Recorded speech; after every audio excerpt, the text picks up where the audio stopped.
शांति 20 सितंबर 2025 बाबा की मुरली का वरदान। रूहानी ड्रिल के अभ्यास द्वारा फाइनल पेपर में पास होने वाले सदा शक्तिशाली भव।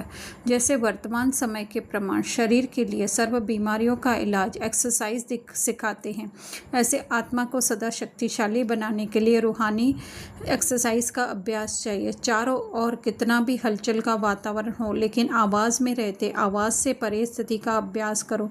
मन को जहाँ और जितना समय स्थित करना चाहो उतना समय वहाँ स्थित कर लो, तब शक्तिशाली बन फाइनल पेपर में पास हो सकेंगे।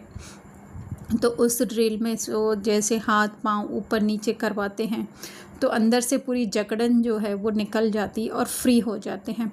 इसी तरह से हमारी कॉन्शियसनेस को भी, हमारे विचारों को भी जो है हमारे इस शरीर के बांध से जो है अलग करने का है, उससे उसे फ्री करने का है। तो ऐसे नहीं है मन बुद्धि में संकल्प विकल्प नहीं आएंगे, आते हुए भी जो है जब हम उनसे अपना ध्यान हटा देते हैं और अपने सत्य स्वरूप में स्थित हो जाते हैं, तो फिर जो है शरीर के साथ जो भी होता है, जब क्योंकि आज शरीर में बीमारियां भी हैं तो शरीर में टेंशन भी है, तो कभी न कभी तो ये शरीर छोड़ना भी है, लेकिन वो सब हमें ध्यान रहे कि इनमें से कुछ भी मैं नहीं हूँ। अंत समय में जबकि जैसे दिखाए कि हलचल हो, बीमारियों का हो, तो बीमारियां हो या कुछ भी हलचल हो, तो उस समय जैसे ब्रह्मा बाबा ने यह अभ्यास किया, एक तरफ कर्म भोग था, दूसरी तरफ कर्म योग, दूसरी तरफ योग का शक्तिशाली स्थिति थी। इसी तरह से शरीर के साथ भले अगर उसका हमारा शरीर जो है उस स्थिति में छूटना भी है, तो भी हमारी स्मृति कैसी रहे कि ये मेरा नहीं है, मैं उससे न्यारी डिटैच आत्मा हूँ।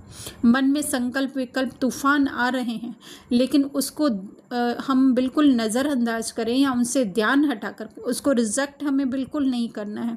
ये हमें ध्यान रखना है कि ये हट जाएं, ये भी जो है हमारी सोच नहीं होनी चाहिए, पर उससे न्यारी जो है वो मैं आत्मा हूँ, वो जैसे किसी और के साथ हो रहा है। तो जो शक्तिशाली स्थिति अर्थात हमारी आत्मिक स्थिति जो है वो शक्तिशाली बनेगी।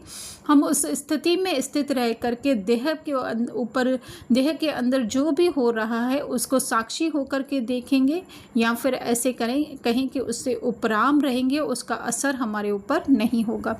स्लोगन: अपने विकारी स्वभाव, संस्कार व कर्म को समर्पण कर देना ही समर्पित